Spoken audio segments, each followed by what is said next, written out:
Le médecin Toyotaro Inoue, inventeur d'un remède pour les yeux. Introduction. Le laboratoire pharmaceutique japonais Roto Pharmaceutical est spécialisé dans les soins de la peau et des yeux. Bien implantée sur le marché japonais, la société a plus de 100 ans d'existence. Le nom de Roto provient du collyre Roto. Roto est le diminutif du nom du célèbre ophtalmologiste allemand August von Rothmund, qui se prononçait en japonais Rotomundo.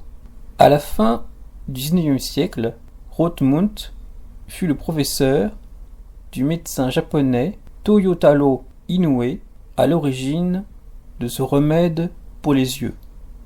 D'ailleurs, le nom du docteur Inoue est lisible sur les premières publicités de ce produit. Toyotaro Inoue est un médecin et ophtalmologue assez méconnu. Je vais retracer ici sa biographie. Toyotaro est né le 18 avril 1861 dans le village de Takuno, dans le comté de Nima, dans le pays d'Iwami. Cela correspond actuellement à la ville d'Oda, au nord-ouest du département de Shimane. Toyotaro est issu d'une famille intéressée sur les questions de santé.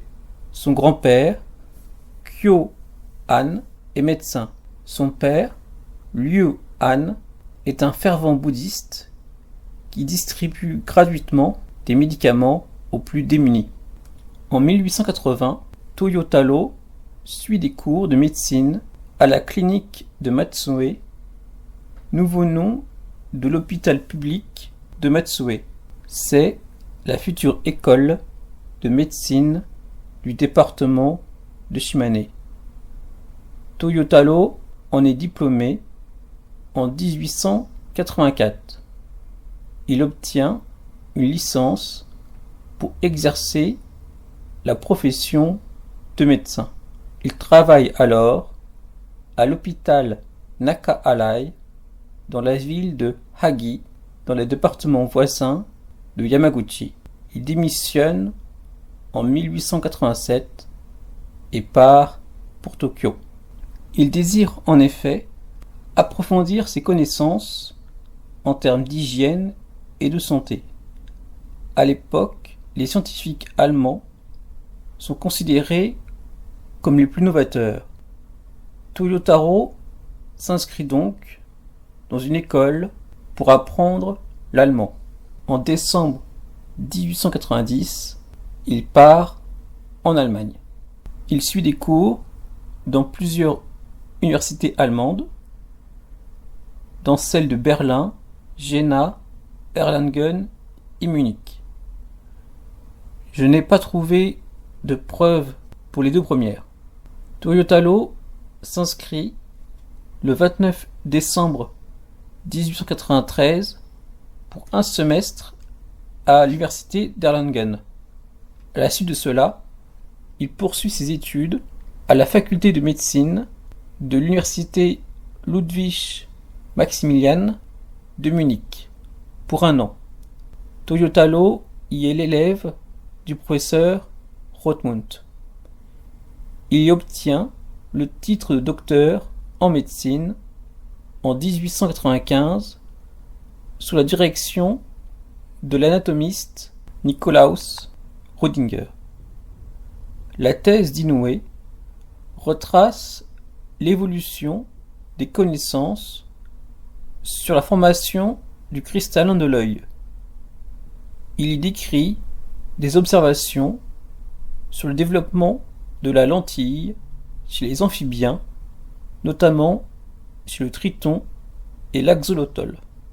En 1896, Toyotaro retourne au Japon et fonde l'hôpital d'ophtalmologie de Tokyo. Ce dernier déménage en 1909 dans le quartier d'Hidamachi. Mais le nouveau édifice est détruit par le méga-séisme de Kanto en 1923. Inoue reste directeur de l'hôpital jusqu'en 1942. Cette année-là, son fils Jiro, qui a étudié en Allemagne sous la direction du professeur Theodor Axenfeld, lui succède.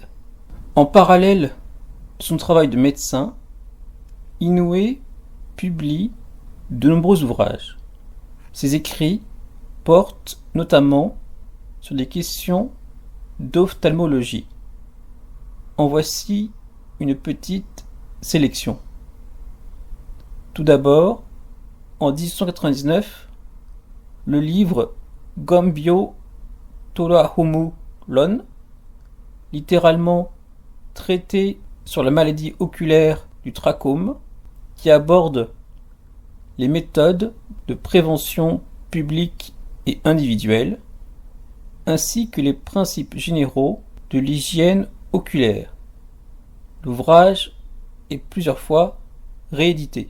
Inoue publie en 1904 le livre Tsuzoku Kyogan Ho, que l'on peut traduire par méthode populaire pour renforcer la vue.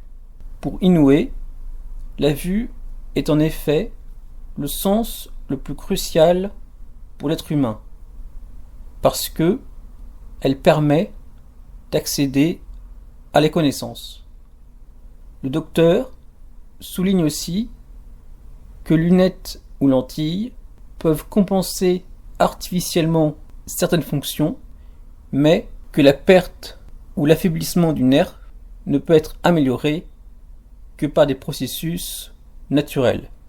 Dans son ouvrage Tsuzoku Chikame no Hanashi, que l'on pourrait traduire sur Discussion sur la myopie, publié en 1907, Inoue vise à informer le public sur la gravité de cette maladie qui est souvent sous-estimée en raison de sa nature chronique. Dans ce livre, il s'appuie sur certaines statistiques de son hôpital. Par exemple, sur 750 cas de myopie, 445 personnes étaient des étudiants. Dans la première partie de l'ouvrage, Inoue identifie les différentes causes de myopie. Dans la seconde partie, il évoque les méthodes de prévention et traitement de la myopie. Outre l'ophtalmologie, le docteur Inoue s'investit pleinement dans la sensibilisation du public japonais à l'hygiène. Il fait notamment le lien entre les épidémies de trachome et tuberculose et le manque d'hygiène de la population japonaise. Inoue collabore avec le professeur Kitasato. Il organise aussi une série de séminaires, plus d'une trentaine, de 1897 à 1912. Une revue est publiée entre 1901 et 1909, au sein de laquelle le docteur Inoue rédige régulièrement des articles. Enfin, il crée une association hygiéniste dont l'objectif est d'améliorer l'assainissement de l'eau et de prévenir les maladies infectieuses. En 1909, Inoue s'associe avec le pharmacien Yasutami Yamada pour vendre des gouttes pour les yeux sous le nom de Roto Megusori. En ce temps-là, le trachome était répandu et la demande en collyre était forte. Donc le pharmacien Yamada a ouvert sa pharmacie en 1899 1999 et a connu un premier succès avec le médicament Ikatsu, efficace contre les maux de ventre. Les publicités de ce remède utilisaient l'image moderne d'un gentleman portant un haut de forme, symbole de la haute société de l'époque. Celle du médicament Roto emploie l'image d'une femme occidentale qui se met dans l'œil du collyre Roto. L'invention en 1131 du flacon compte-gouttes à double bouchon augmenta considérablement la popularité des gouttes Roto et Shitendo Yamada et Sutami fut constitué en société par action en 1949 pour devenir Roto Pharmaceutical. En 1913, Toyotaro Inoue participe à la 17e édition du Congrès international de médecine qui a lieu à Londres. Il y présente une communication en allemand sur des expériences cliniques sur le trachome au Japon et son traitement. Pendant son séjour en Europe, il visite les hôpitaux. Il s'en inspire pour sa clinique de Tokyo, avec par exemple la création d'un bloc opératoire. Conclusion. En 1935, alors qu'il est âgé de près de 75 ans, un monument commémorant ses accomplissements est inauguré dans le cimetière d'Aoyama à Tokyo. Au dos de la stèle, on peut lire de nombreux noms de personnes du milieu médical, comme le docteur Kohan Takata, fondateur d'un sanatorium pour tuberculeux, ou bien par exemple celui de Shuta Nagai, directeur d'un institut de recherche sur la tuberculose. Toyotaro Inoue est présent avec sa famille à l'inauguration de la stèle. Retraité à 80 ans, Toyotaro Inoue meurt le 13 janvier 1951.